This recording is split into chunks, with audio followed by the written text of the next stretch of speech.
Ordinary people are seeing extraordinary things in our skies. But how has it changed those involved?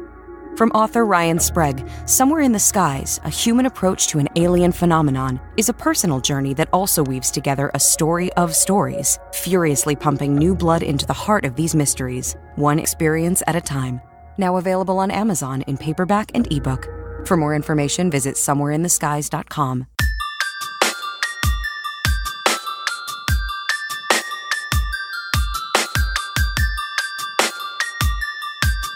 This is Somewhere in the Skies with Ryan Sprague.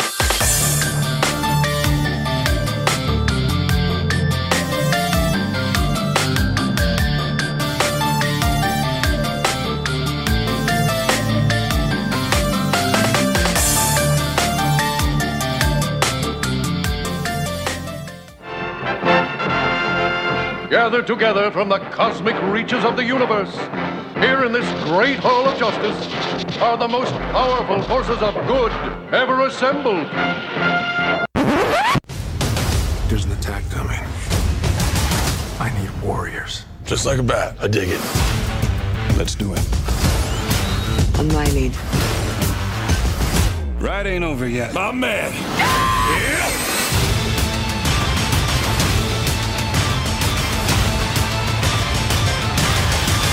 What are your superpowers again? I'm rich.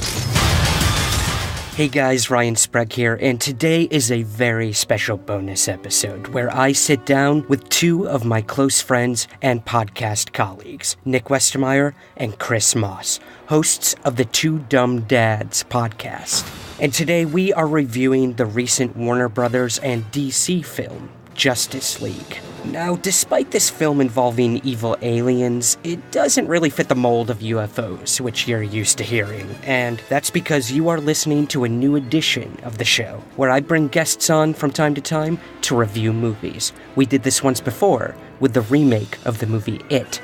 We had Andrew Sanford on. So this is something I'm really looking forward to doing, moving forward with Somewhere in the Skies, is veering off every now and again and talking about something very close to my heart, and that is movies. As some of you may know or may not know, when I'm not podcasting or hunting UFOs, I am a professional film and stage writer, so cinema has a very special place in my heart. And so do comic books, Batman in particular. So as you'll be able to tell in this review, I am very passionate about the Caped Crusader, and superhero films in general. And so are my guests Nick and Chris. I think it goes without warning, but this is an extremely spoil-heavy review. So if you haven't seen the movie yet and plan on it, you may want to wait till after to give this episode a listen. Either way, I think you're really going to dig this one. Stay tuned for more bonus movie reviews, and also stay tuned for more news on the upcoming Two Dumb Dads podcast, hosted by Nick and Chris. That'll be available soon by Third Kind Productions.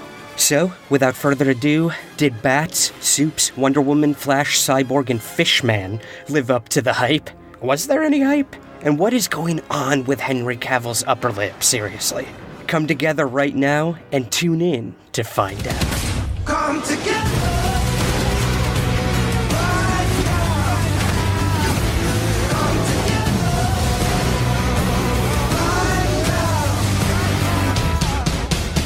Alright guys, welcome to Somewhere in the Skies. I am Ryan Sprague, and today is a very special day. If you haven't seen it already, I highly suggest going out and checking out this movie, whether you like it or not. We are going to be talking Justice League. And with me today, I have the two hosts of the upcoming Two Dumb Dads podcast, Chris Moss, Nick Westemyer. What's going on, gentlemen? Hey, not too much. How you doing, Ryan? I am doing great. First of all, I have to thank you guys for taking the time to do this. I know all of us have been talking about this movie for a while now. It's come, it's gone. We are going to debrief today about what the hell happened with DC. But it's a cinematic tour de force, guys. Come on. It is. It's Lord of the Rings level. I think this is not the podcast people are going to expect. We all have very different feelings on this movie, which I think is going to be interesting. Mm-hmm. But before we even get to that, guys, please tell me what we can expect from the upcoming Two Dumb Dads podcast. I love the title. Yeah, we were very excited about it. Honestly, this kind of comes out of the last year of our being parents and realizing that this stuff is hard. Mm-hmm. we wanted to come up with something that would kind of honor the idea of complete and utter ignorance about parenting. You always expected that when we became parents that suddenly you'd get that magical knowledge that Dude, I that never we always expected that. I was certain it was going to happen. I was going to wake up one day and suddenly become my dad, and it turns out I may have become my dad simply because I have no idea what I'm doing. And so we decided we're going to start up a podcast and kind of catalog that, kind of keep track of our ignorance throughout the years and see how it goes. An interesting perspective of two people who grew up together, when went to high school, went to college, or in similar careers, and then also came from very different upbringings and how that has affected parenting and how we view things and how we handle things. But then also just how life's changed as men and like how we handle that and what's different in our lives than it was, a year ago or even 2 years ago or in the plan of having kids, etc. So it's just kind of a chronicle of who we are and what we're going through, and also some crazy stuff like this. Right, and that's what's really cool too is I was able to sample a preview episode of your guys' show, and what I think very is exclusive, very exclusive, Right, Frig episode to the point where you even called me out in the show. I was very honored. But first of all, good point, Chris, that, we do believe that our parents are perfect. that they are some sort of wisdom giver. But that's not necessarily how it goes. Parents learn as they go as well. And what is also interesting is that in that preview episode you guys gave me, you guys do disagree on different ways and aspects of raising. We disagree on pretty much everything. That's kind of the driving force of it. Look, it's not my fault Nick's always wrong about things. No. Well, guys, I'm really looking forward to that. You're both first-time dads, that's correct? Correct. Yeah. So this is... I hope so. Yeah, right. That you both know of. Yeah, that's a terrifying thing, right? No, I assure you, everybody out there, this is the first time, my only time. We'll see what happens after that, though. Well, I do look forward to that, guys. I may not be a parent, but I think everyone can glean something from something like this, especially when it's, it's two young guys living in one of the craziest places in the world, or should I say next to one of the craziest places in the world, and raising a child. So I think that's very, very interesting as well. No, I assure you, New Jersey is far crazier than New York. Oh, yes. We have bears, guys. Guys, I have been binge watching Sopranos. I know how crazy it is. See, everybody should know. Listen, the real Bada Bing is not far from where we live. Yeah. I might just have to make it over there. We'll see. We miss you, Ryan. We miss you. You've been, you guys. You've been to this neck of the woods. I have, for quite a while, yes.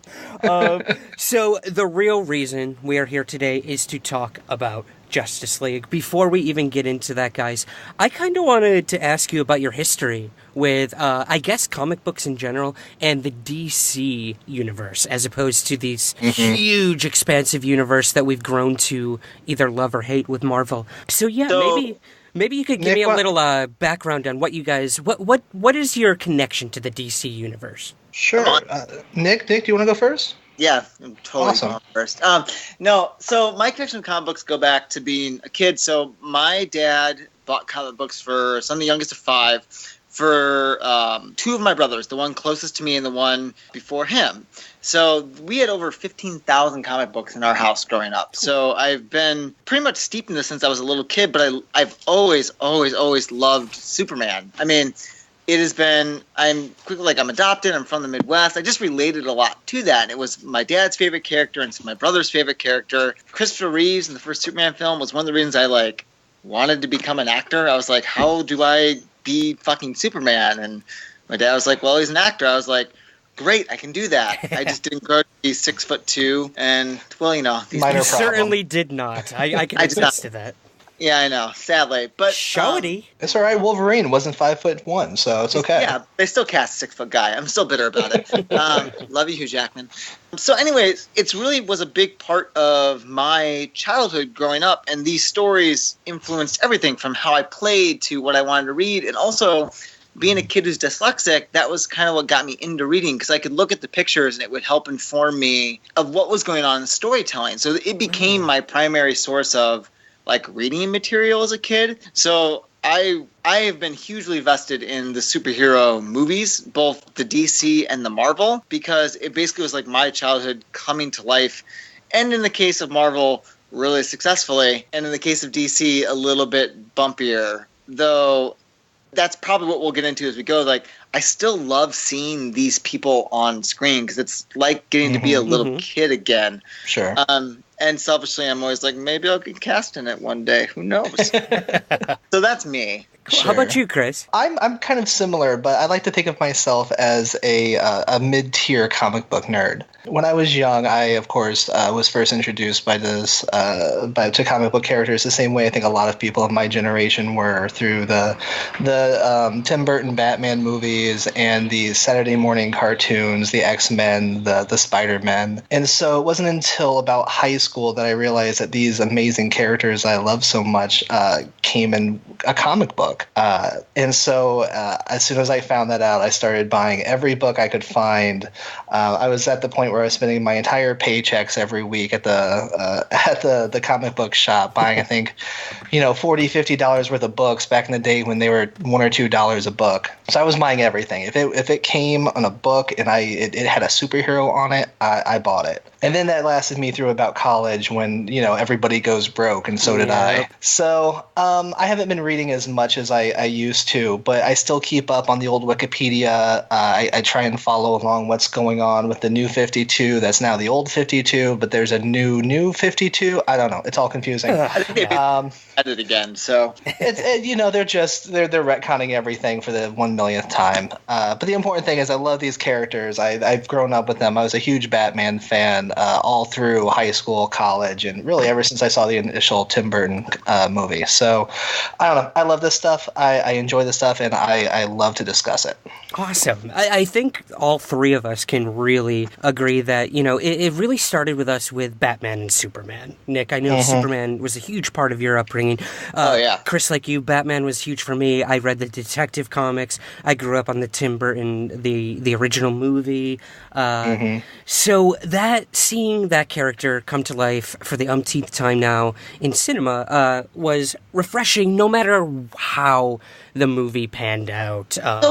Was that your guys' first movie? Because it was my first movie-going experience, was seeing Tim Burton's Batman. First movie? I would have to say it was one of my first, for sure. I know my grandmother had a VHS of it shortly after it came out in theaters and then got on tape, and I wore that thing out so much. Yeah, Batman was huge. It was huge for me, and I do believe it was one of my first cinematic experiences. And, again, we've got the Christopher Nolan ones, we've got Adam West, we've got Michael Keaton, we've got the horrible in-betweeners that we won't mention, but there's those. There are those. But even this new one, guys, like you said, Nick, just seeing these characters come to life, no matter who's playing them, no matter how the movie pans out, it is exciting. And I think we will get into that as well, no matter what we think of this movie.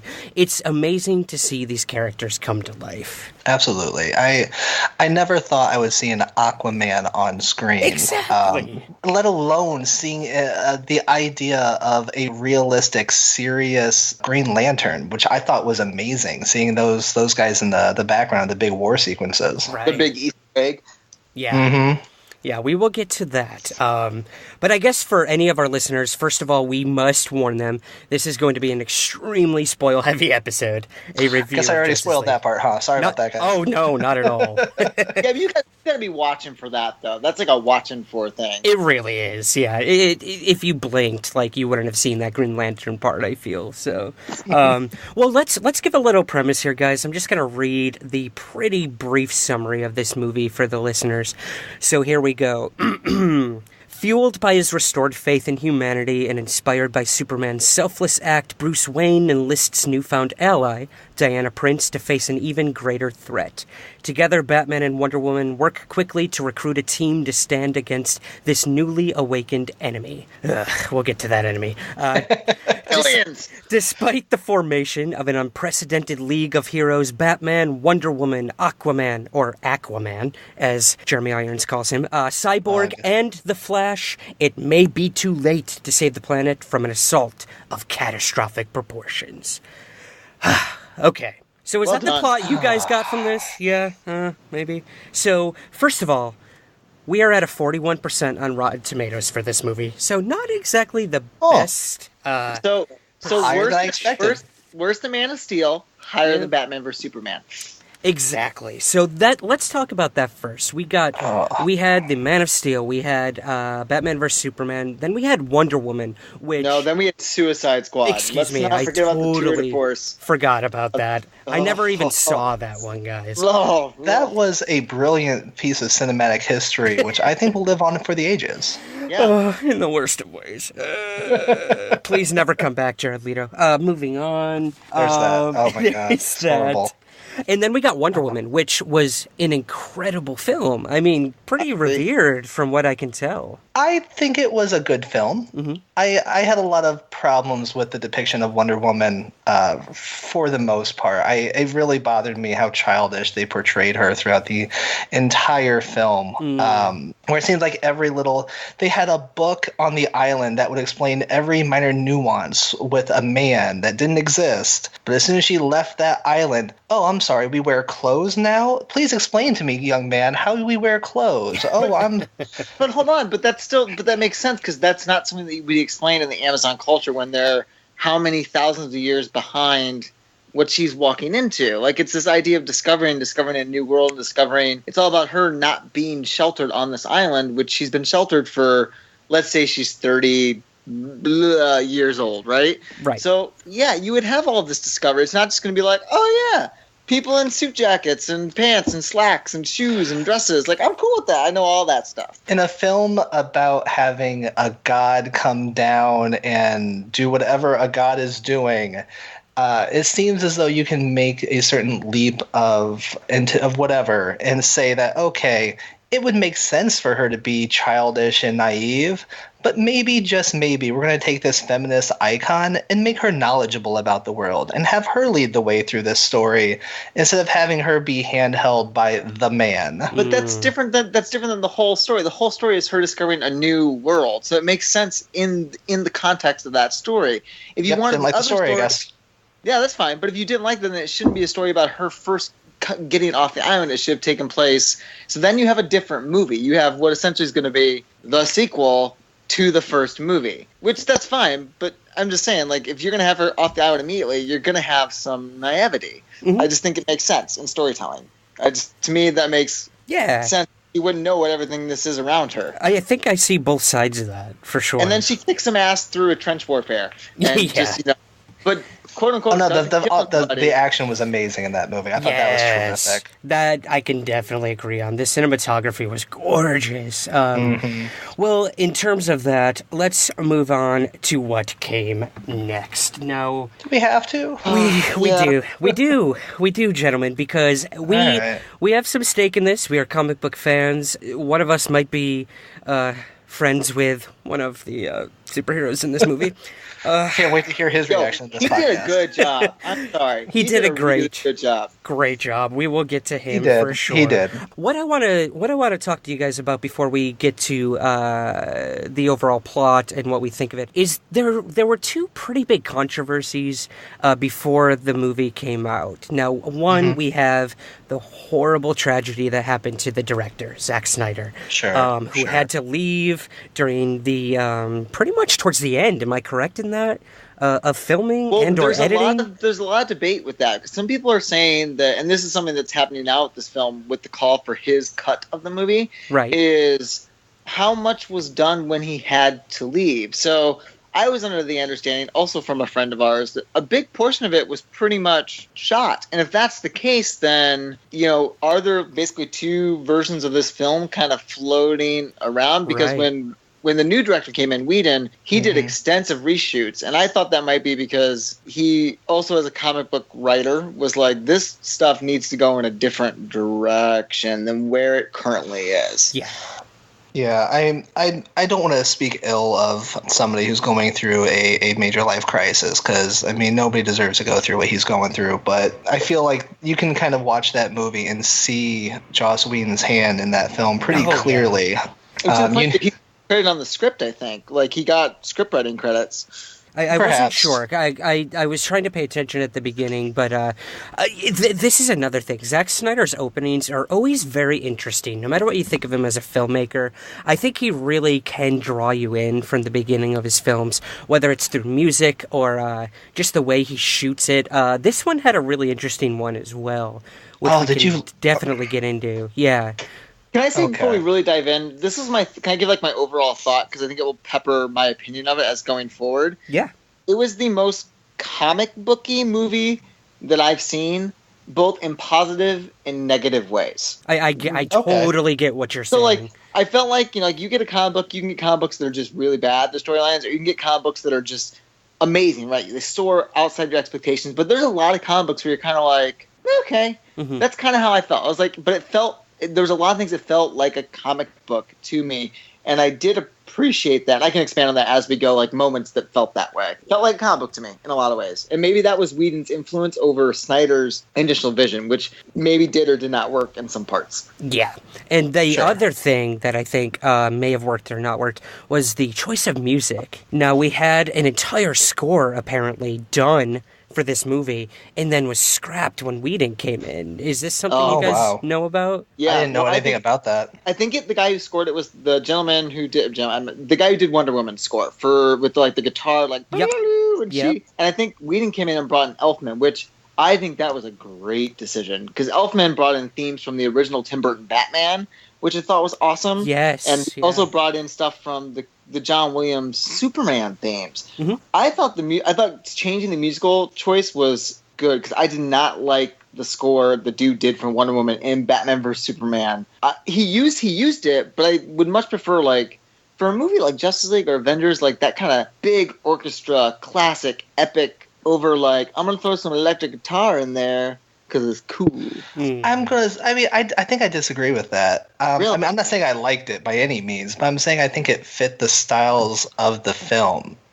These aren't classically shot, big, sweeping panoramas, whatever. These are very CG, very green screen, very empty films. And I think those electric guitar riffs that you're talking about really play into the style of the action and the feel of the films that Zack Snyder is going for in the first place. So you'd rather have that over Danny Elfman and like...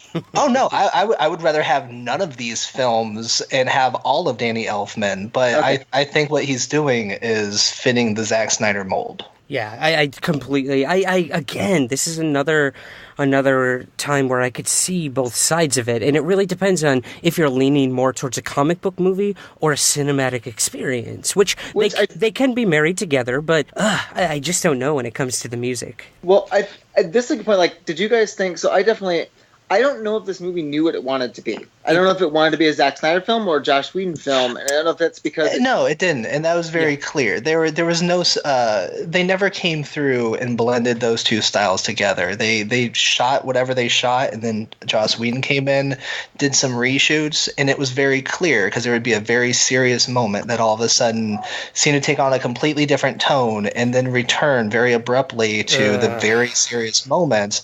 And it was very clear. It didn't feel funny. It felt really awkward and hamstrung. Yes, I agree with you completely, Chris. This is a movie where it's clear there were two writers and almost two directors, I guess. Mm-hmm. And you could tell almost shot for shot who did what, and that is the sign that this movie was not ready to be released. I don't think it ever was, and let's talk about that. Now, we have the Marvel Universe that has been so carefully planned out for so long. We got the origin stories of every character, pretty much, that led us up to, we're almost at Infinity War, something probably none of us ever thought we would get to. Oh no! I feel so warm and fuzzy inside. Me too, man. Me too. I loved it. But then here we have another franchise who has such a rich history with two of the most iconic superheroes of all. Maybe three, I should say. Three. I would say you could argue Let's say three. Yes, Wonder Woman, Batman, and Superman. It's a holy trinity. Everybody's supposed to know those three characters in comic books. Exactly. Now, and they rushed it off the top. They rushed it off the top. As fast as possible. And also, we get a few other of our Justice League members. And we don't know, we've never met these people before. Why are we going to give a shit about them? So let's talk about that. We have an opening to this movie where we get introduced to each character. Now, what did you guys think of the way they handled this in terms of bringing the team together? We get to see all of them before this happens. Any of them really stick out to you as good or sincere, or what are your guys' thoughts on that? I felt like they were trying to do a good job with it, and I think that destroyed the movie. And what I mean by that is that they took, I think, an hour and a half or something to get all of these characters together. Yeah. Which makes sense because we've never been introduced to them. Characters like Aquaman and Cyborg are kind of, well, they've been around forever. They're kind of abstract to most regular average people who don't follow comic books. And what's Aquaman's the joke of non-comic book fans, like the dude that's on the fish. Yeah, you know what I mean? Right. And I think because they had to take so long to bring these guys together, that it took the entire film, and so the film suffered because they had one insanely long first act, no second act, and then a big battle for a third act, and that was that. Oh, there's a second act. It's the Superman act, which we know. No, it's not. That's not a second act. That's just the end of the first act where they're bringing the team together. Oh, I can't wait till we get to that part. Something, too, is Warner Brothers made them, from everything I've read, because I've done as much as I could about the film, that was one of the big issues, is Warner Brothers made them cut that film down just under 2 hours. So they basically were like, yo, you can't make a long movie, which I think, when you're trying to tell this huge story and you haven't introduced all these characters, like you said, Chris, you're screwed. Just like, okay, well, I guess we'll just throw it on the screen. I'm sorry.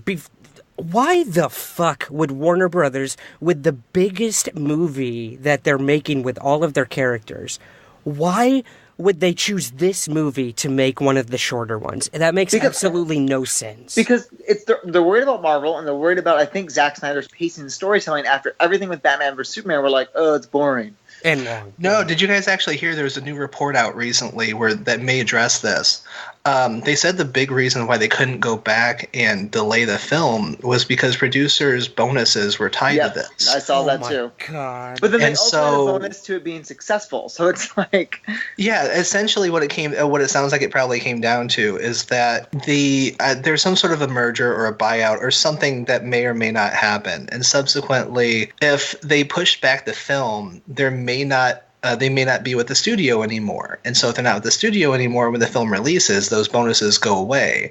Now, of course, the same thing could be true if it's good. So even if it's good and they get that, whatever Rotten Tomato box office, whatever bonus Nick's talking about here, if they're not with the studio, they still don't get that bonus either. So they kind of doesn't touch on why they cut the running time. Why you would be like, we gotta get this thing under 2 hours, guys. Mm-hmm. Gotta get it out the door.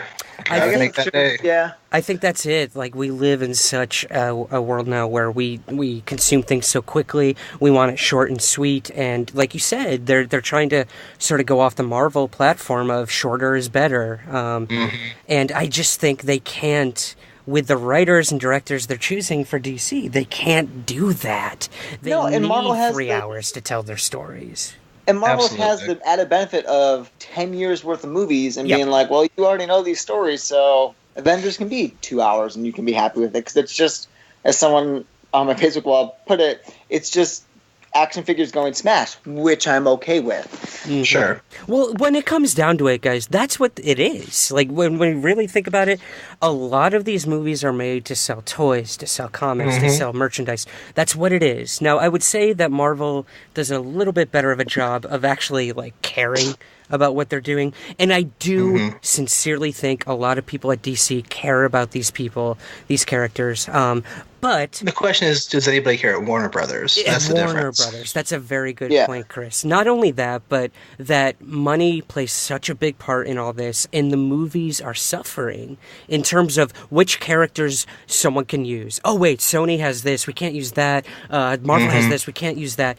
The story is inevitably going to suffer, I feel, when it comes comes down to that. Now we're seeing with Sony and Marvel that they are able to make something like that work. So that's good. That's cool. Whatever. Yeah. I want more of those Spider-Man Homecoming movies to come out. That was awesome. But And It was you great. will see that. It was fun. yeah. But then we're moving back over to the darker, I would say, of the comic book franchises, and Warner Brothers just doesn't know what they're doing. Well, they really don't seem to, because I think the biggest condemnation I can make of this film is that they took 5 of the biggest superheroes in all of comic books.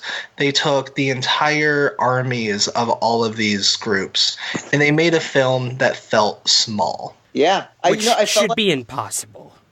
Completely impossible. I was talking to my brother, and I felt like I was watching a CW, a $300 million CW film. And listen, I like the CW universe as a comic book fan. too. I can get on board with that. But if I'm going to go to the movie theater, I do not want to see the $300 million CW film with Ben Affleck in it. Like, that's not what I'm looking for, right? It should be something better than that, I guess. Well, let me ask you guys this before we go any further. You did bring up Ben Affleck. Oh my God.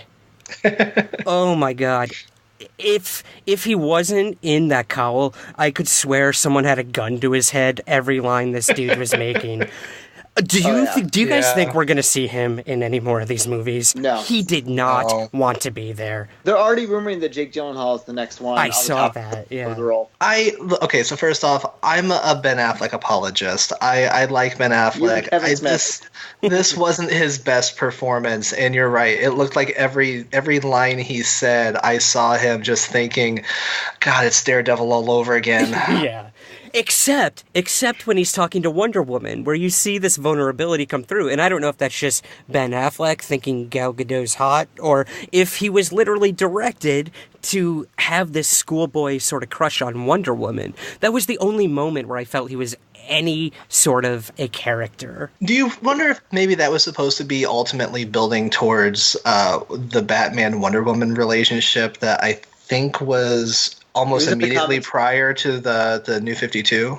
Oh, yeah. Yes. I think that's definitely what they're building towards. And, Yeah. I mean, everyone alludes to it. Alfred's alluding to it. By the way, Jeremy Irons, give that dude a fucking Oscar for these movies, because he is one of the best Alfreds I've ever watched. He takes his shit and owns it. I agree with you, Nick. Jeremy Irons is incredible, but they give him nothing to work with. I know, but Yeah, I still like him. Even though there's nothing there, I'm just like, Alfred's on screen again. He has no purpose to be in these films. Why would you cast someone like Jeremy Irons if you're going to cut every one of his scenes and have him stay in the fucking Batcave the whole time? Zack Snyder actually used Jeremy Irons pretty well. I will give Zack Snyder credit. Like, when you watch Batman vs. Superman, he's a really bright spot in that. His Alfred. He did have some agency in that one, yeah. Yeah. Yeah, sure. I still like watching him. I'm just like, you're a cool Alfred. I can get on board with you as Alfred. Mm-hmm. And your cool glasses. While we're on that, let's talk about Commissioner Gordon. What? Oh, I was excited. I'm sorry, was he in this film? I forget. Who? Commissioner Gordon. Ricky Simmons, That's from Batman, right? God, I've heard that. Who's Commissioner Gordon? Because I'm doing Again, Batgirl movies, so you know. you cast an incredible actor and then you don't use him.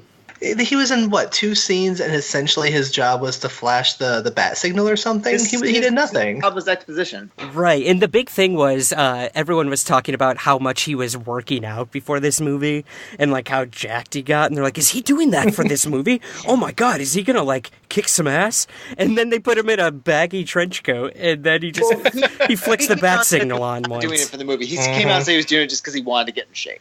Yeah. If you want. I followed that storyline because I'm a geek. You're a health nut, Nick. We get it. I am. It's true. So, okay. All right. I guess we're kind of going on a tangent, which that's what this is all about, guys. So, Yeah, let's just complain for an hour. I like that idea. There are some good things about this movie. We'll get to those. But let's talk about, okay, The Flash on CW is one of my favorite shows. I love it. Good. I love Grant Gustin. I love everything they're doing with that show. I hate this version of The Flash. Really? I fucking loved Ezra Miller in this. I'm on board with what you're saying. Chris? Oh, I thought I agree. I thought it was pretty rough. Okay. I thought he did exactly what they wanted him to do, and I was like, you know what? That doesn't mean that what they wanted him to do was good. I laughed. He at least was fun. I at least found him funny. Okay. I at least was entertained when he did shit. Here's my thing. I think he was good. I shouldn't say I hate Ezra Miller. I hated Joss Whedon's lines inserted for Ezra Miller. I think that's fair. I thought all of the performances from everybody was good. As I said, I'm even a Ben Affleck apologist. Oh, guys, I didn't think Henry Cavill was great, and I love Henry Cavill as Superman. Well, I mean, was he even there? We'll get to that. Right. Yeah, well, yeah. I have a whole diatribe about Superman. Was his upper lip even there? I'm not sure.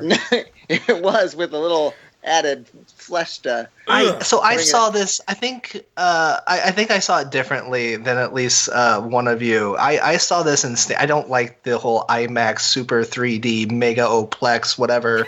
So I saw this in a good old fashioned rundown movie theater, and I didn't even know, like, with the exception of the terrible opening of the film, which is like, oh, I have a phone camera, and I didn't even realize it was Superman for a while.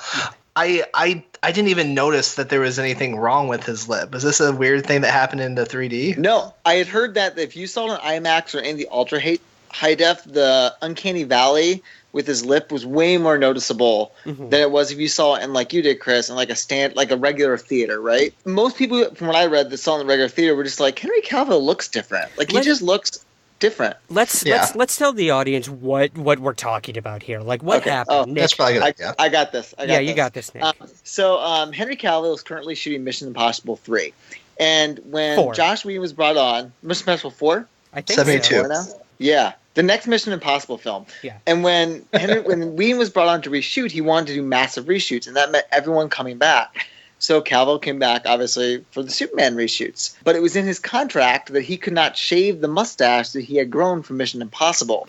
So what they had to do then was digitally remove his mustache, which costs something millions of dollars to do, number one. And number two, normally takes 6 months of editing. So they had to, like, super rush this thing to still get it out on time. And what this caused for most viewers was an uncanny valley effect where, like, it just looks off and actually can be kind of unnerving.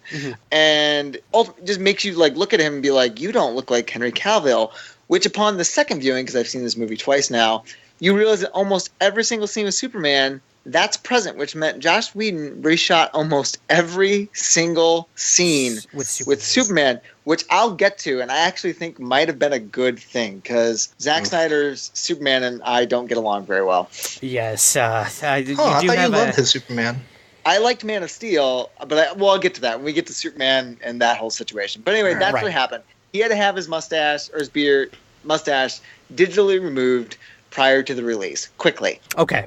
So, we've got that. We'll get to where Superman lays in this entire plot of this movie. But let's talk a little about our two underdogs here. I want to start with Aquaman. What did we think of Momoa's performance? Go ahead, guys. Tell me what you think. Nick, you want to take this one? Yeah. Yeah, I thought because I'm right on board. Like everyone said, like you have to, like, how do you make this character? I mean, in the comic books, he's a super interesting character, but he to me is a very comic book character. Like he's Hawkeye in the Avengers, right? Like, he's a character I wouldn't introduce in this movie, even if he didn't have a standalone movie. Like, bring him in because people are like, Aquaman? But I thought the changes they made, making him a little bit darker, making him kind of the outsider, I thought Momoa did great. I found him funny. Where in the trailers, I thought he was going to be awful. I was like, no. He nailed it. I want to see his movie. I want to go see that movie when it comes out. I was totally like, I'm ready for Aquaman. It's going to be cool. Yeah, I'm on a similar page. I thought Jason Momoa was amazing. I think he did something that nobody else in this film was able to do, and take lines that were supposed to be funny and make them work. I thought Ezra Miller just ruined a lot of those jokes. Same with and with all due respect, Ray Fisher. I thought they just didn't work. But I thought, like, Jason Momoa's snide kind of stabbing humor with a lot of his jokes just actually worked in a way that didn't work for anybody else. And I thought that was really charming.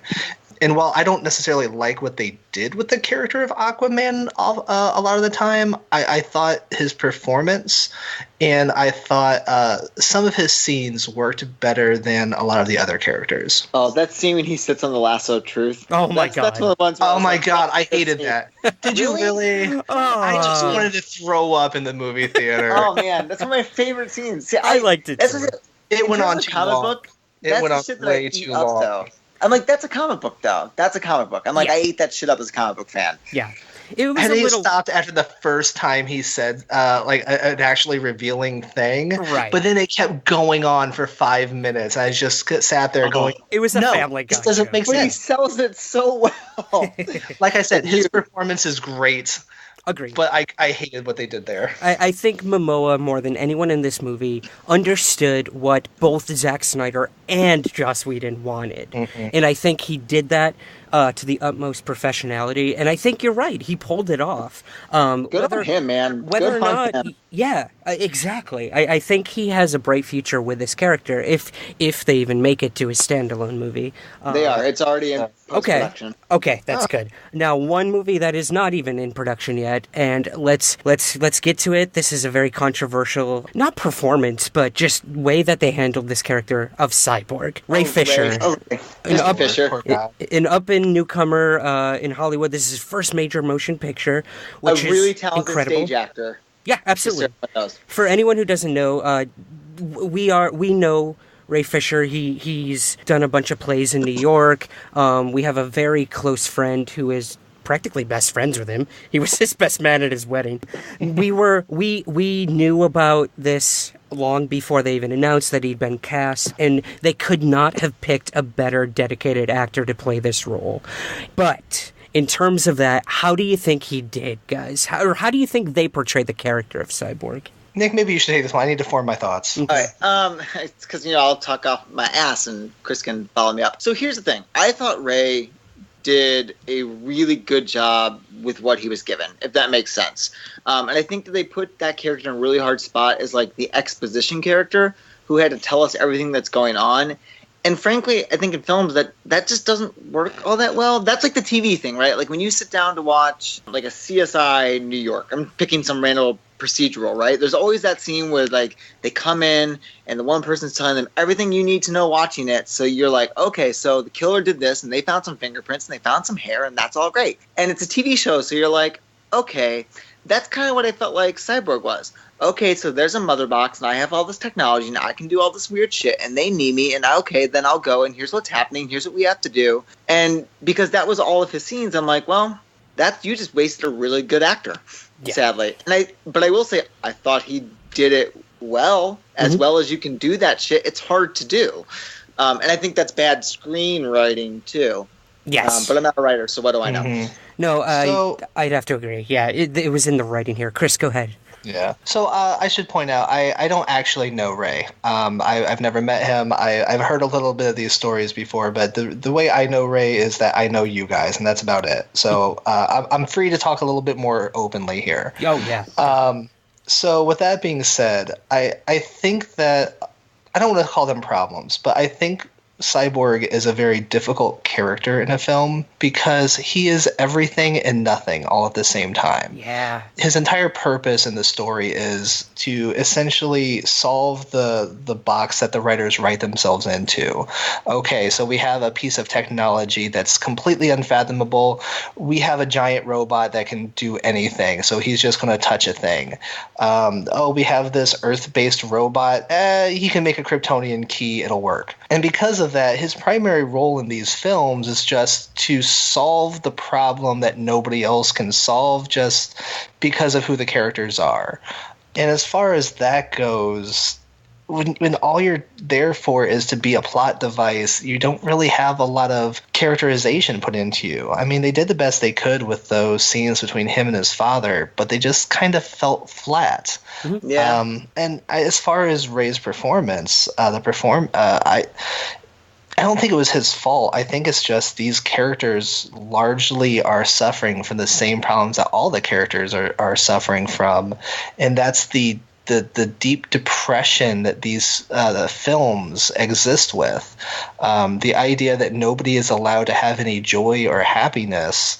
And subsequently, when you think of Cyborg, you think of the old Teen Titan Go films. You think of you think of this fun character who's like, boom! And then the only boom you get is a very subdued, celebratory boom at the end of the film, where it just goes, boom. Yeah. So, question, do you think it would have been better served, like, to have that character be like Martian? I mean, this is diving deep into comics, like be a Martian Manhunter or be even Green Lantern, like having it not be Cyborg and saving Cyborg for something. Yes. I sorry, Nick, I didn't mean to interrupt, but No. The entire time I saw Cyborg as he was becoming a member of the team, I'm like, he would have made a good villain for a movie, and then make him, as he's becoming more machine than man. This is the whole thing with Cyborg, this singularity aspect, or Frankenstein's monster even. Sure. Like seeing someone who is no longer in control of their own everything, their mind, their heart, whatever's left of this man. It would have been interesting to see him be almost an obstacle for the Justice League, and then bring him in when things get even hairier. And we got to bring in Green Lantern. What they do with Superman? Sorry, what? Yeah, we'll get to that. But yes, I do think that Cyborg's character suffered greatly in this film, and he was almost like a deus machina in a way. Yeah, and a lot of those decisions just didn't make any sense. Like you're talking about, they treat him like a Frankenstein's monster, and is he good, is he bad, is he in control? And none of it really pays off in any substantial way. It was problematic. Don't they even mention the Frankenstein monster? Like he's talking to his dad, he's like, you're afraid they'd see the monster? Yeah. He's like, no, not you. He's like, you assume I'm talking about me. And it's like a direct reference to that idea. Like, no, you're the monster for doing this to me. Yeah. Mm-hmm. Well, let's one more thing, too, which I thought was pretty interesting. The actor who played Cyborg's father, he was also the dude from Terminator who made the fucking Terminator. No shit. Yes. Was it really? I'm almost positive. Are you talking the Terminator 3? No, the original. Or is it 2? I think it was 2. Where, he goes back and gets the hand and everything. Okay. I think. Like, Skynet? Yes. If I'm wrong on this, I will edit this out. But I think it was the same actor. Snyder thing. Snyder's all about that stuff as a director. Like, the Excalibur. Yeah, holy crap. Terminator 2. You're right. Yeah? That's amazing. Oh, God bless the internet. Yeah, so that was a pretty interesting nod, if it was even intentional. I don't see how it couldn't have been. Yeah. This guy's like, I'm the father of all singularities. This is the role I'm going to play for the rest of my life. I'm just robot guy. That's my role in life. Okay, so we have the Justice League forming. We have this villain who we haven't even brought up yet. So let's get to him before we get to Mr. Soups. We've got... We have a villain from, am I correct in this? I don't know the mythology of Wonder Woman well. Is this a Wonder Woman villain? No. You can handle this when you're good with this history. No, it's even dumber than that. Okay. Give it to me. All right, so Andrew Sanford will kill me for this. Because I'm going to spitball as much as I can. So Steppenwolf is the general of Darkseid. Darkseid is part of the New Gods and Apocalypse, and they go around and, fuck up planets. So essentially the villain... Yeah. But so Darkseid is Thanos. Actually, Thanos is based on Darkseid. Okay. So if you want to get some context there, Marvel is like, oh shit, that's a good villain. We should make our own. Bring you Thanos. Way cooler. But this is my problem. So Steppenwolf is I'm trying to think, he's a legit villain, but he's running up. Someone give me one of the Bat Clan that's not Robin or Nightwing. The Bat Clan? Batwoman. Batwoman. So it's running up Batwoman against, who's still cool and can still kick some ass. Running up Batwoman against, Superman. I don't know. Okay. You get my point? It's a villain. It's a villain people know, but it's not the villain. Okay. And so it's you're sent this epic movie, and not even bringing down the big fucking bad. You're bringing down his crony. For Justice League, yeah. For Justice League. To be fair, it's basically what they did in Avengers, right? It's, all right, so we have to have a big bad here. So let's just, I don't know, fuck it. Let's just have aliens. What kind of aliens? But Avengers still had Loki. And you can make the argument that Loki is the villain who they set up, and Loki is the legit Avengers villain that you have invested in and watched in and you have feelings about. And this was just I guess that's right. He's not the villain of the first Thor, is he? I keep thinking he is. the aliens and Avengers are the parademons in this, right? And they worked really well for me. The parademons I was cool with, right? And but the problem was the actual villain, I was like, and then the CGI sucked. So you're just like, well, now I have CGI, and the villain that I don't care about, I'm not invested in. Why do I fucking care? But I know who Darkseid is, who has one mention in the film. Just make it Darkseid, and have Steppenwolf be a part of that big epic battle. I mean, I get why you don't use Darkseid right here, because I think you know what you're doing here if you're making this film. You realize you're rushing this. You realize nobody has any investment in anybody, so why waste don't do Doomsday again. Don't bring out a fan favorite villain and just waste them for 10 minutes at the end of the movie. Mm-hmm. I mean, in my opinion, Doomsday would have been the better villain. It's in general. Because this is basically the story of Doomsday, right? This is basically Superman Returns, but without Doomsday. But he fucked Doomsday up in the last film, so oh god, sorry. I'm breathing.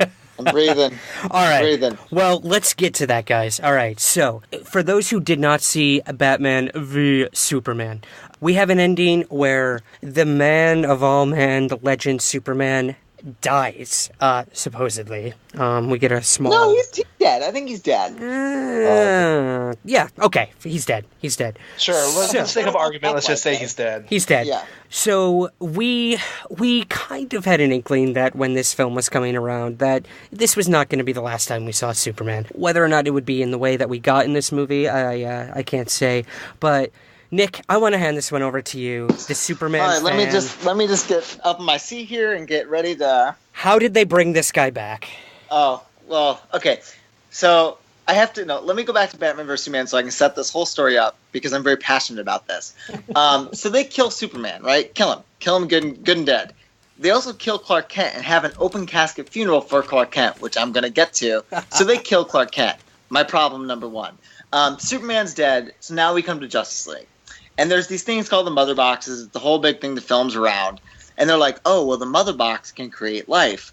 We can just bring Superman fucking back because there's an embryo tube in the ship that was left over from the Kryptonians and Man of Steel. Right, which is how they created all of Doomsday. this is essentially from the comic books, though, right? Kinda, yeah, kinda. Like a bastardized version of what happened to the comic books, yeah. So, yeah, kinda. Anyway, they're like, we're gonna, Batman's like, yo, we gotta bring Superman back. Fuck it if he's bad or not, because immediately all the Superman fans in the room are like, you're gonna make Superman bad, aren't you, Zack Snyder? Because you hate us and all of us that like Superman. He might be bad. Okay. Go to the ship. Cyborg makes this little key. They put Mother Box in the embryo thing. Flash has to hit with some lightning, and boom, we got fucking Superman back. But Superman is bad. Zack Snyder's like, this is all I ever wanted in life, guys. I wanted to make the Injustice video game movie. Superman comes out and oh, by the way, P.S. before else has happened, everyone's telling Batman, you're a fucking idiot. Don't bring him back because he's going to be bad.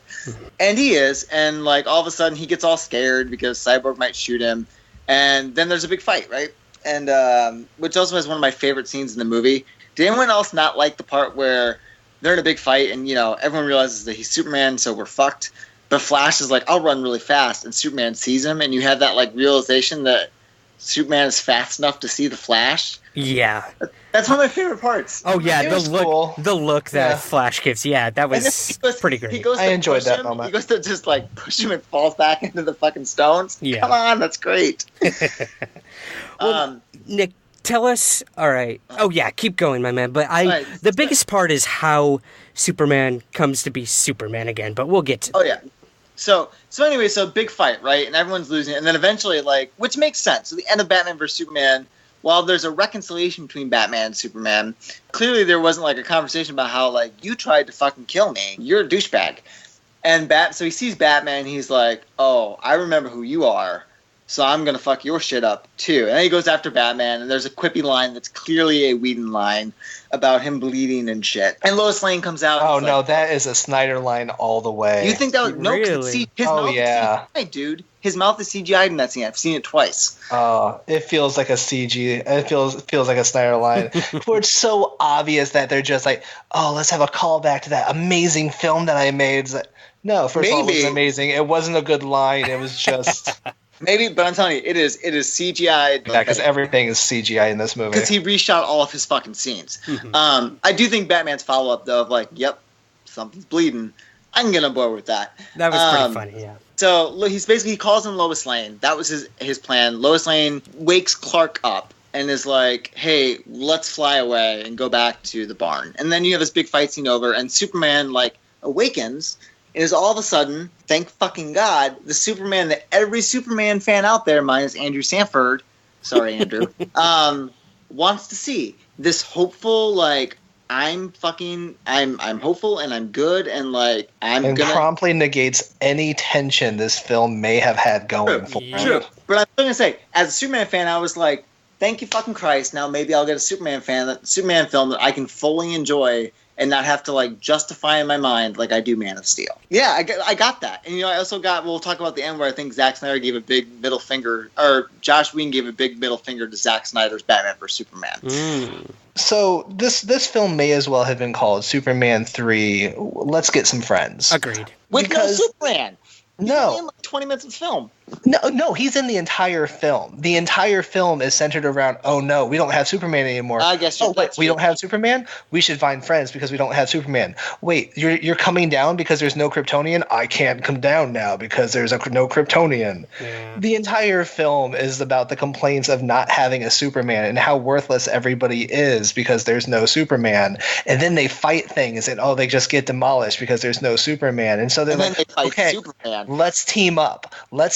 And so we can take this thing, and they're battling him, and it feels like they just might make some headway. And then Superman shows up, it's like, all right, and so I'm just going to destroy everything. The end. The end. Which is pretty much a comic book, right? Superman is. Which is, of course, the argument against Superman in the comic books as well, is that, the act of having a Superman negates any tension a story can have. Exactly. Yeah. Which is why you have a Doomsday who can fuck up Superman. But he didn't. He had to have a kryptonite weakened Superman to even stand a chance. Yeah. Well, I mean, listen, some of us really like Superman, guys. Here's my thing with Superman aside, the team building that this movie did, I thought was pretty good, actually. It was the one arc of the story that I actually really enjoyed. I think that's Whedon, by the way. I think it was. Avengers like. And while I hated most of, I'd say 99.9999999% of Whedon's dialogue in this, I really enjoyed the way he brought the team together. Although I think we should have had 6 movies before this. Yeah. I did like the small tensions, the little biting each person did with one another, the little mistrusts here and there between one another, but then in the end, realizing we have to do this together and not knowing what's going to happen in the foreseeable future. None of these people are going into this team thinking we're going to be doing this for the rest of our superhero careers. It's like, we're doing this once and we are, except for Batman maybe, who wants to bring the team together for good. They're all like, we're going to do this and then I'm going on my way. Yeah, I think that's fair. I think that was arguably the thing that was done well here. It felt very much like when these people finally did come together, that the way they did it made it feel as though they actually were coming together. Starting with that Aquaman moment where he finally joins the team in the sewers of Gotham or whatever it was. You could see them starting to have faith in each other. You could see them starting to trust. And I think that was developed and justified well. I agree with that. Cool. I also really love the point with all that when Wonder Woman fucking pushes into the plane. Yeah. And everyone's like, yo, we'll cover for her. It was a really nice moment of being like, yo, Batman's still an asshole. Like, he could probably have been more of an asshole, but like, Bruce Wayne's still kind of an asshole. Which I think Ben Affleck didn't really drive home enough for me as Batfleck. Though I do think he's a better Batman than I ever expected him to be. So agreed. Sure. He doesn't give a shit, and it's sad because he is a great Bruce Wayne and Batman, I think. I think he, out of any of them that have played this role throughout their film careers, he is the first to really be able to tackle both ends of it. Very well nuanced. It sucks that he's in these movies because it's clear he doesn't want to be there. He was given his second shot to be a superhero, and this is what he has to deal with. But I think he's good in Batman vs Superman. he was great. I think he clicks with what Snyder wants, but I think Snyder wanted to make a fucking Batman movie. He did. So see, I disagree. I don't think he clicks with what Snyder wants. Okay. I think he clicks with what Ben Affleck wants, and I think the only reason he's in these films is because Ben Affleck thought he was eventually going to direct a Batman film, and once he saw what being Batman meant, he didn't want to direct a Batman film. No. Yeah, or once he saw what DC and Warner Bros. Wanted to do with these films, he was like, nah, bitch. Sure. So is he out? I don't know this. No, he is not out. He is sending conflicting messages of like, yeah, of course I want to do the Batman film. Of course I want to be Batman. And then in another breath, he's like, well, I think that I should exit Batman in like a cool way. So he might still do the standalone movie and like call it a day. Mm-hmm. It'd be cool if he did a one-off. Yeah, which would be the Batman movie, right? Like, like a Logan type thing, where it's like it's technically continuity, but it's not. It's not at all. Ooh, I've heard that's what they're doing, though, isn't it? Isn't that kind of what's in the realm? I have no clue. I think that'd be great though if they did. I think that's what the guy wants to do who's directing the next Batman film. Like, it's in the continuity, but you won't see any other characters in it. It's just Batman. Mm-hmm. Whereas, like, Aquaman and Flash, I know in the Flash movie, Wonder Woman is, because now she's the thread, right? They were like, yo, she's really good at this role, and people really like her, so we need to, like, build with her. Smart move. But she's, like, going to be in the Flash movie, which is having a ton of issues, too. And I'm going to assume I bet she's in Shazam. I would put money she's in the Shazam movie. Okay, stop right there. We just saw a Justice League movie. You have every opportunity to make incredible solo movies with each of these characters if you wanted to. So what are we going to do? We're going to bring you a Shazam movie next. Yeah, but Zachary Levi, guys, come on. What about him, Nick? Tell me what is good about this Zachary Levi. I don't see the appeal. He's such a big geek. It's like me getting to play Superman, guys. I think having a Shazam is basically like saying, you know what, we really need more Superman. Yeah, and let's not make another Superman movie, because God forbid we do that. What? What I want to know is, where's Martian Manhunter in all this? Me too. He's in Supergirl. That's where he's at. Yep. Yeah. I agree. That is a character that I would have loved to have seen in this. Ray's Martian Manhunter. Just be like, Ray, Martian Manhunter. Go for it. Would have been great. Are you guys familiar with the animated Justice League New Frontier? Yes. Not really. I know of it. I haven't seen it. So I watch it with my 1-year-old son. It's fine. It's good. But it has Martian Manhunter as one of the main characters. Am I correct? Yes. Yeah. So why couldn't we have done that? Why did we have to get a small glimpse of Green Lantern and then such a weak cyborg? Give us a Martian Manhunter who can bring that extraterrestrial feel to this movie. I feel like that's kind of what they were doing with the Parademons. Can I bring in like the controversial take on this? And sure. You can edit me out if it's too bad. Because I think they were like, well, he's black, and then we have a black person who's young in the film. Okay, that's completely understandable. You can't do that with Martian Manhunter? Well, no, I agree with you. They can. I just think they were like, well, no, because then he's green. We wouldn't see him, yeah. Or even the Jon Stewart Green Lantern. But I think they're just afraid of Green Lantern. I think they were like, that shit was a mess, so we gotta stay away from that. But I think that might be a big part of it. They were like, we need to have some more diversity inside of this cast. That's a bunch of like white dudes essentially, and one lady. Yeah. So Cyborg. He's in Teen Titans, right? Yeah, he's in Teen Titans.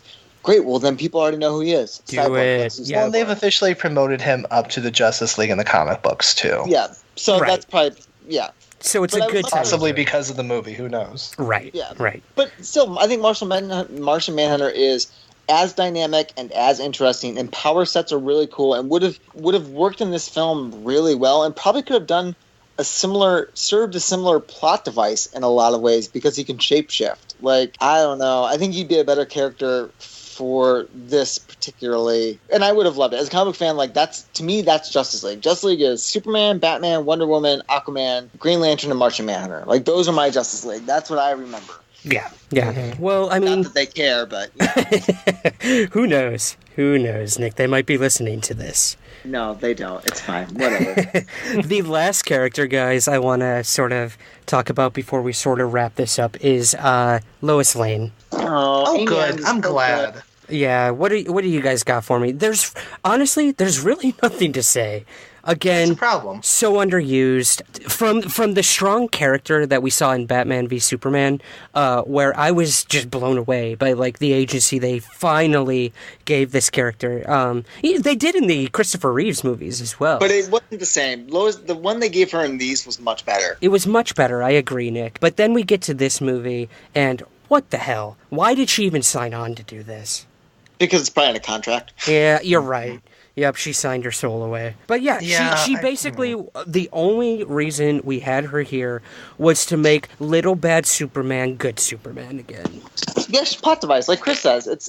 Chris, can you, I know I'm bogarting for something we've talked about before this. Can you talk about your major problem with most of these movies? 'Cause I think that sums it up. Like the alien. Oh, sure. Yeah. So my problem with most of these films in general is that there's no humanity in them. None of the DC comic books have any humanity. They're all focused around the supernatural. Batman Man of Steel is purely an alien film. It's largely about aliens who come down to Earth. For example, Superman, what makes Superman charming is that he's a human who finds out that he has superpowers because he's actually alien. But the way they present him in these films is as an alien who is battling largely against being human. You look at Wonder Woman and she's a fish out of water. It's largely about this Amazonian who's not actually Amazonian, but is a god. And let's really focus on that. It's about the battle of the gods. And it's not about the humans who are there. Like, they make you think it's going to be about that, but then they completely pervert that in the last moments of that film. And the same can be said with Batman versus Superman, and especially in Justice League. Justice League's I think the biggest problem with Justice League is I never felt like there was really anything at stake. It felt like the only people who were in any danger was that one small, I'm going to say, Russian family. Which, look, I loved those moments. Western European family. Western European, whatever it is. Eastern European. Sorry. Yeah, that would be the. Either way, my point is just like there's 3 human beings in that film who might have some sort of a problem if this happens. You never see you like running in the street. You never see people. And I realize it's because 90% of this film, if not more than that, is shot on a green screen, and it turns out you can't have 100 extras running around on a green screen. But it makes it feel like there's never anything at stake. That the only people that are ever going to be hurt is that one small family. And at that point, I say, okay, I'll sacrifice you. Yeah. Sorry. That's a really good point, though, Chris, that this movie, again, Justice League, the big one with an alien enemy, we are seeing the only threat to Earth with this right now is like 3 people. Yeah. You know what I mean? Like, we are not seeing the gravitas of what this enemy could potentially do. We're seeing a huge team of superheroes battling him. For what purpose? I know we hear about what he could potentially do, but we're not seeing that play out. What happens? Well, yeah, they talk about him, like, turning the world into his world, like in that montage at the beginning of the film. But we don't see that. We don't see any threat except for these parademons scaring some children. Like, you know what I mean? Scaring the guy at the beginning of the movie, you're like, really? Yeah. Which is I funny. didn't even understand what was happening until it was over. That's when I knew. I was like, oh, no. But it's funny because it's the exact opposite of Avengers, right? I know we're comparing these, but you know what? God damn it. Compare them. That's what comic books are. Like, you're comparing, like, one... Like, who's doing it better, DC or Marvel, Disney or Fox, or Disney or Warner Brothers? And, like, when you watch the first Avengers movie, and even the second one, even though I know I probably have less problems with the second Avengers movie than you do, Ryan.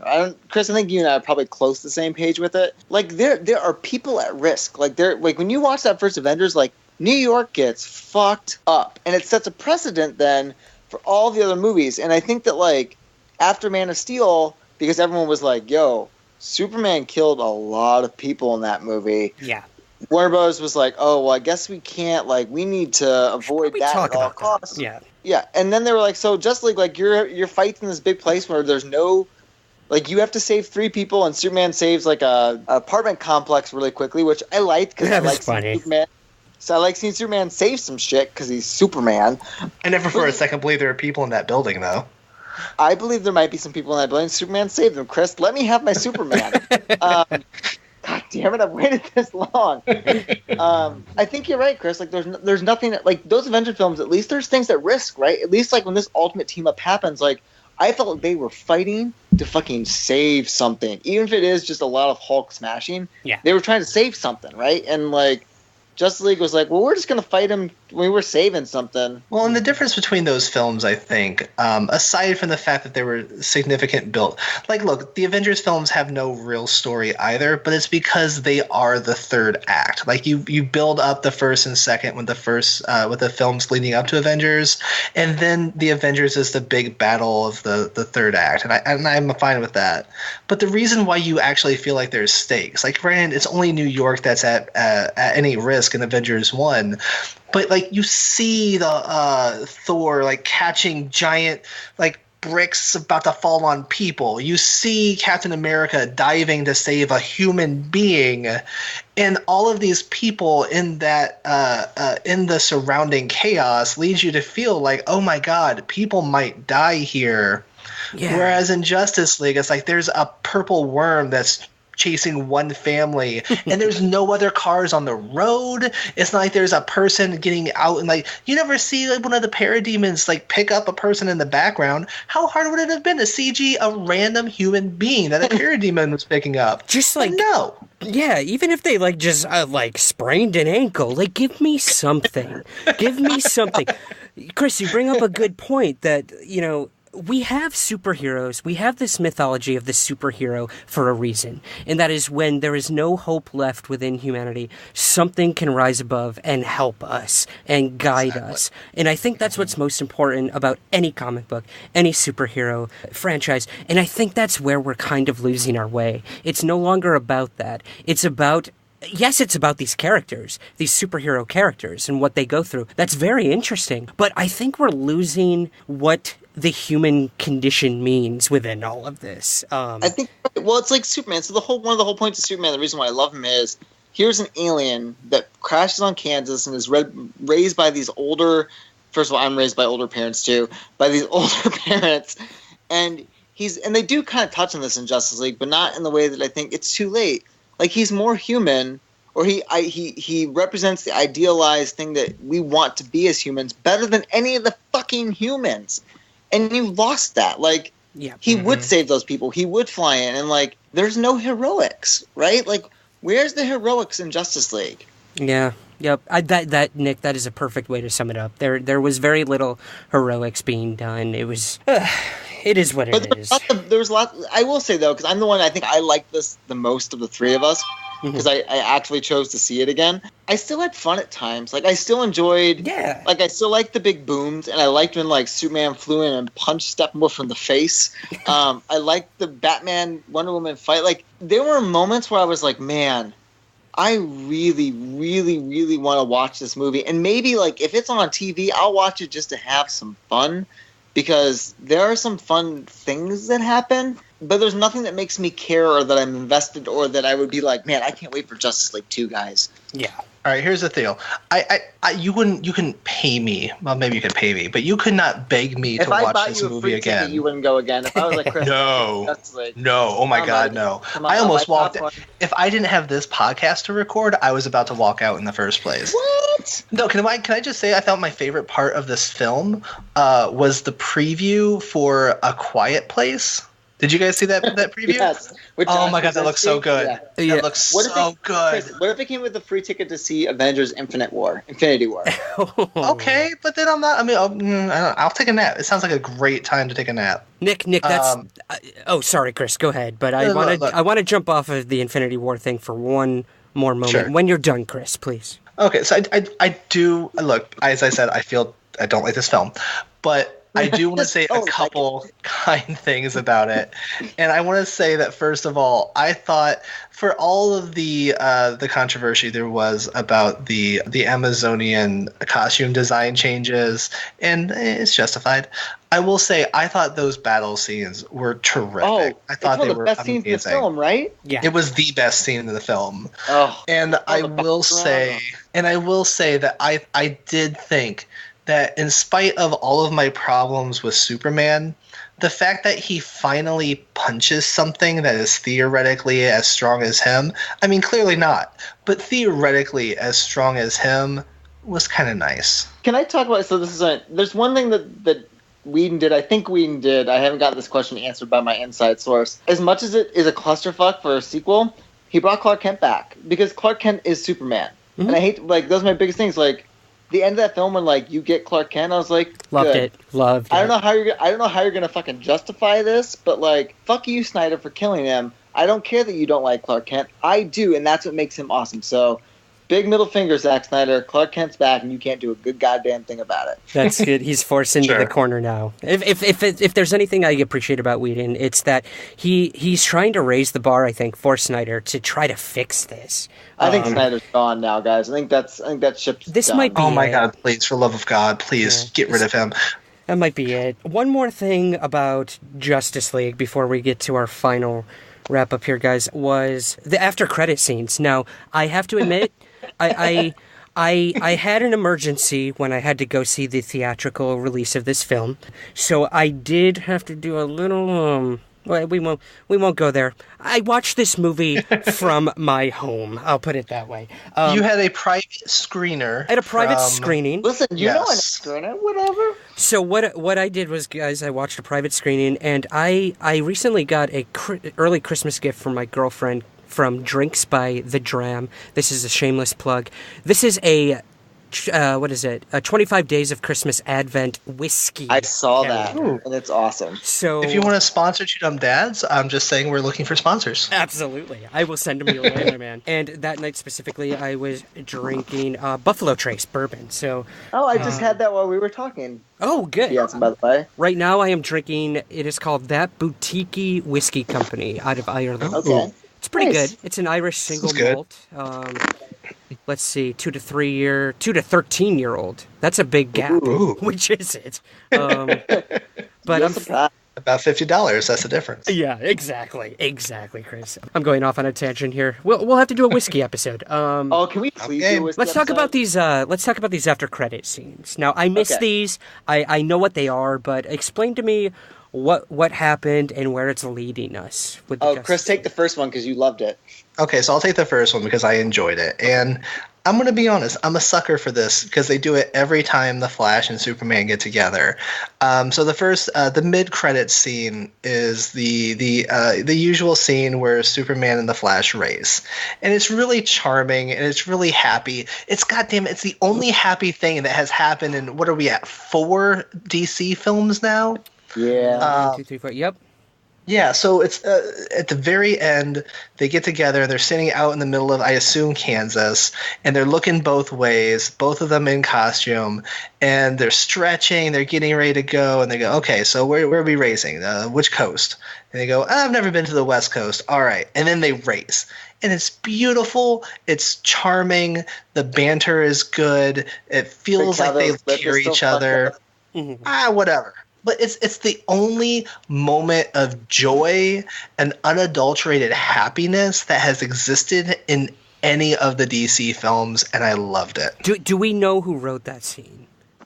I don't, but I can only assume. Yeah. It's by the fucked up Superman face, Whedon. Okay. That's how I figured out who wrote what this entire movie. Somebody there's your smiles. answer. It was Whedon.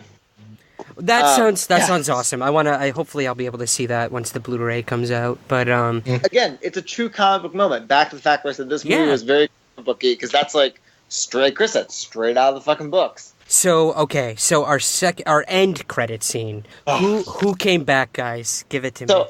I have to say that when I saw the movie, because I went opening night, while we were all waiting for this scene, someone did cry out, that was the best moment of the entire movie. End scene Put that on the marquee. I should note that one of the big things of this movie was the fact that Whedon basically cut all of Jesse Eisenberg's stuff. And so people thought that Jesse Eisenberg wasn't going to be in the film. So the end scene opens up with this, they go to Luthor's cell, and you see a bald dude who's clearly older than, our current Lex Luthor. And I was like, oh, did they make Lex Luthor older? Is it going to be a different actor? Please be a different actor. Maybe Bryan Cranston's going to spin around. I can be really excited. But no, it spins around. It's just a crazy guy. And clearly Lex Luthor has fucking escaped his prison cell. And now there's a boat. And you see Deadshot. No, wait, no, not Deadshot. Deathstroke. Deadshot. Deathstroke looking just fucking badass, walking up to this boat, and there's Jesse Eisenberg's Lex Luthor, who finally looks like a comic book Lex Luthor. He's in a white suit and a tie on this really expensive boat, and I was like, okay, once again, I think maybe Whedon was like, guess what, guys? I'm going to force you into a different direction with all of this. And so he's basically like, hey, we should form a league of our own. Bum, bum, bum. And I was like, fuck my life, I don't want to see that movie. And then the only time a sequel is going to get smaller than the original. Yeah, because, don't use Darkseid that would be who you should have used to begin with or alluded to. But also I read that that's where they're going to take this, is they're going to do a spin-off that's the Legion of Doom and not Justice League. And I'm like, no one wants to see that. Oh, great. Because, DC did a wonderful job with making an entire villain movie. Yeah. No one wants to see that movie. But it did look cool. Deathstroke looked looked great. So there's that. Yeah, he looked fucking great. I saw the screenshots, yeah. Can I just say, I'm actually a Suicide Squad apologist. You're an apologist for Affleck and Suicide Squad. All right. I like all the things that people hate. It wasn't a great movie, but what I'll say is a lot of the problems I have with the DC's films, they didn't bother me there. It's like, there's no humanity in this film, but it's about a bunch of bad guys. Of course there's not going to be. But it's like the most sexist film of all of them. Oh, yeah, no, that was atrocious. That was really, really bad. They could have given somebody some shred of some woman some shred of clothing eventually in that film, and that would have been nice. Yeah, why would you want to do that? No point whatsoever. I'm so happy I missed that movie. Don't. I caught it on HBO. Alone and drunk one night, maybe watch it. But aside from that, okay. Well, all right. So we might be getting a Legion of Doom movie. Cool, fine, whatever. Here's what's pretty interesting, guys. We had Thor Ragnarok come out. What? 2 weeks before this one? Oh yeah, just really ruined this film. Which means they probably should have pushed back this fucking movie so it didn't have to compete with anything Marvel ever does. Exactly, Nick. Chris, and to your point too, what a fuck you to DC Marvel did with this. Yeah. First of all, Thor Ragnarok, probably one of the best Marvel movies, in my opinion. Hilarious, awesome, endearing, heartwarming, very comic booky, space astral sort of, just romp. I fucking loved it. Mm-hmm. And then I did too. And then what does Marvel do the day Justice League releases? They drop the Punisher. What a goddamn middle finger. Really good so far. I just finished it. It's terrific. I'm on episode 3 or 4. Yeah, I'm taking my time with that one. It's hard. It's hard with everything that's going on in the world today to watch someone just annihilate people with bullets. But dealing with like the PTSD thing, I was like, way to keep it topical. Absolutely. And bring Punisher into like the current day. I was like, look at you, Marvel. Still not sucking. Yep. They've had some hiccups, but in terms of that, like, here's the thing. If Thor hadn't been so goddamn funny, I think Justice League might have done a little better. I'm not gonna lie, especially with bringing Whedon in. But when you have someone like the gentleman who did Thor Ragnarok, his name's escaping me. Taika Waititi? Yes, Waititi? Who was in the Green Lantern movie, ladies and gentlemen, as Hal Jordan's best friend. I did not know that. Oh, that's right. That's how the shake weight got into Thor Ragnarok. I read an article about it. That's fair. Again, brilliant writer, director, and actor. He was in Thor Ragnarok as well. Mm-hmm. Without him having such a home run with that movie, I think Justice League suffered because they tried so hard to put some humor and light into this film. It changed the tone of films. I mean, in some ways. Yeah. And everyone went to see Thor, and then they went to see this, and it paled in comparison to the humor that we had just seen 2 weeks prior. So, and I think, Chris, you nailed the, there's no humanity, right? There's no humanity in these films. And so you're just kind of like, well, great, it's funny, but, great. So you finally made something, you try to put some quippy humor in a movie that's not working. I got more humanity from a Norse god than I got from any human superhero in Justice League. Let's put it. Yeah. Yeah, there's literally 0 human beings in that movie, depending on whether or not you count Hulk, but it still felt more personal and more human than anything that happened in any of the DC films. And it shows you that Marvel can change tonality, completely change the tone of a film, and whether you like that change or not, it still works. Because that director was like, I'm doing something completely different. And you were like, They were like, okay, as long as you still do the things we need you to do to push forward Avengers, go for it. Right. Exactly. I have one more thing. Sorry. Did anyone else notice, sorry. This is No. So as much as I love Whedon being like, yo, Zack Snyder, Clark Kent's back, go fuck yourself. Did anyone else notice the fact that, the Kent's home forecloses at the beginning of the fucking movie. After Bruce Wayne pays for Clark Kent's funeral, and then all of a sudden it takes to the end of the movie when he basically brings Superman back to, like, just buy the fucking bank so that their home doesn't foreclose. Do you think that Bruce Wayne would be like, listen, paid for your son's funeral, sorry you're losing your house, YOLO, see ya. I was just like, Bruce Wayne would have been like, yo, I bought the house. Yeah. Don't worry about it, because you already know I'm Batman, so fuck it. Honestly, I was more caught up by this whole thing with Batman where it's like, no, you shouldn't feel like you killed Superman. No, you killed you literally killed Superman right before that fight. He was suffering from the kryptonite gas crap, and Lois goes, oh no, but you're too weak from the Superman. And then he goes off and gets beaten the crap out of and killed. It's like, no, yeah, Batman, you literally killed Superman. Own it. Yeah, you killed him. Sorry. Own that shit. All right, guys, final thought. Does the DC/Warner Brothers franchise, do they have a future? Are we going to see more movies? And if so, are you going to see them? Chris? I'll make you. Okay, I'll go first, I guess. So to start with the first question, is there a future? I think yes, and I think until all of comic book movies start to decline, I think there will always be more DC films. The question for me is whether or not they keep making them at this scale. And I think for the foreseeable future, the answer is yes. I think there's just way too much money to be made. I don't think we're going to see a lot of the creative teams back. I think you're going to see less focus on Henry Cavill and Ben Affleck and more focus on Gal Gadot and Jason Momoa. I think you're going to see a new director. I think you're going to see a new take. I think you may even see a largely revamped storyline, which I think that that idea of a Legion of Doom film is largely alluding to. So I suppose in jest and I simply yes, there's going to be lots more. Am I going to go see them?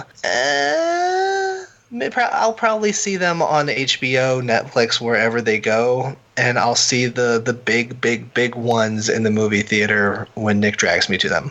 Nick? Yeah, I think there is. I think Chris is right. I think tonality. I think two things are going to happen. I think you're going to see Wonder Woman be the flagship of the franchise, which I think is a really smart choice. And I think DC, they hit that, right? They got that first. They were like, listen, we finally made a good, strong, Chris might debate, a good, strong female-centric lead. And like, we've got this on lock. So we're going to run with that. And I think you're going to see them build out from there. I do think you're going to see another Superman movie because there's directors who want to do it. Mm-hmm. Matthew Vaughn has come out and said, I want to do a Superman film, but I want to do an updated version of the Christopher Reeve film, which, Superman will in fact punch something, but then also he is still a symbol of hope, blah, blah, blah, blah, blah.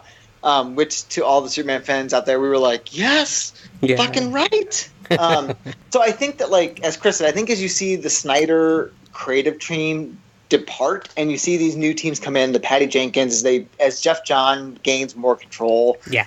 I think you're going to see, you're going to keep seeing them, and I think that they might start taking the turn. My fear is that I don't know if they can rebound. Like, if Aquaman's not good, I think you might see it start whittling down to, like, Wonder Woman and like maybe some of these other offshoot characters like Shazam, people that are less known, they feel they can do more chances with. But you're never going to see Batman go away. He's too much of a moneymaker. Yeah. I mean, and I think Superman, I think, is because people want to make that movie, and I think there are directors that want to make that movie right. I think you're still going to see them. I just don't think until they slow down and they're like, we're going to take our time, you're just not going to see it reach the level of what Marvel's able to do. And Marvel's going to be on like phase 14. Yeah, and still making good movies. I agree. I think I would have to say that with DC, the future is definitely female. I think Wonder Woman is going to be the anchor for this franchise for the foreseeable future. Whether or not Ben Affleck comes back, I do see Batman also being another one. And yeah, I have to agree, guys. Would I pay to go see another one of these movies? I don't know. I will. Oh, I will. I'll see them all. I see all that shit. Just throwing money at it. You know what? I mean, at the end of the day, guys, it's superheroes on the big screen. I think you make a good point, Nick. I say that now, but once those trailers come out, the hype begins. You want to see these characters living and breathing. I probably will, but I'm not. And I guess that's I'm not, waiting with bated Guys, breath. it's like Superman's symbol. It's hope. I just have hope. I go there with my Superman shirt and I go, it means hope. And I guess that's the point. As long as there's hope that they'll turn it around and make a better film, there's every chance we'll keep coming. Exactly. And if anything, guys, we've got Star Wars in a few weeks. Oh, God. Just giving more of that money to the other side. That's right. Yep. Oh, my God. Take all my money, Disney. Just, and if you buy Fox and make some X-Men movies, you can have my money there, too. Yep.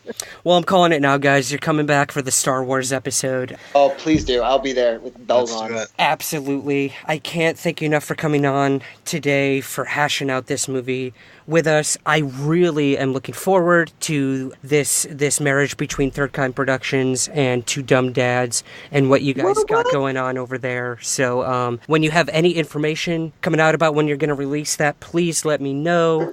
Any dads out there, whether you're a veteran or a newbie, I think you'll definitely learn something. I did, and I am nowhere near having a kid yet. If you just like I argue about shit, because that's part of it too. Yeah, most importantly, if you're a veteran dad, please call in, listen, email us. We are dying for any recommendation you can give us. Oh, that's perfect. Well, guys, where can we find each of you if any of the listeners want to reach out? Oh, sure. I was going to say I'm CMoss55 on what the hell is the big one? Twitter. On the Twitter. The tweets. And the Twitter? I am. I'm honestly not sure if this is the right Twitter account. I should probably check before I say that.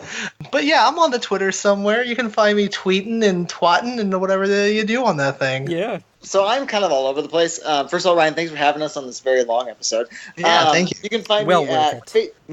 thanks, buddy. You can find me on Facebook. I have my personal one. I have my actor page. Instagram, though that's pretty much just pictures of my kid. I'm on the Twitterverse at nwesty or Westemyer. And soon as we get things moving, you can find probably Chris and I both at Two Dumb Dads, which will have a Facebook group and Twitter and all that. So we're both around, and we're kind of connected at the hip now. Though we've been for the last 15 years, so what can I say? Yeah, we need surgery. Love it. Awesome, guys. Thank you again for coming on Somewhere in the Skies. And remain hopeful that DC has a future, and we will speak soon. Later, dude. Thank you for having me.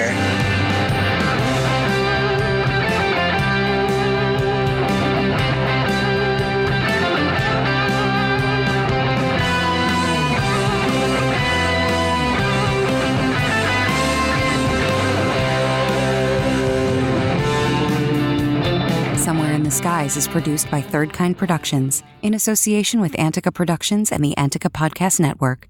To learn more, visit anticaproductions.com. Right. Okay. Yeah. Here's the thing. See, I'm afraid of bugs and guns and obnoxiously tall people and murder, and I can't be here. It's really cool. You guys seem ready to do battle and stuff, but full transparency, I've never done battle. I've just pushed some people and run away.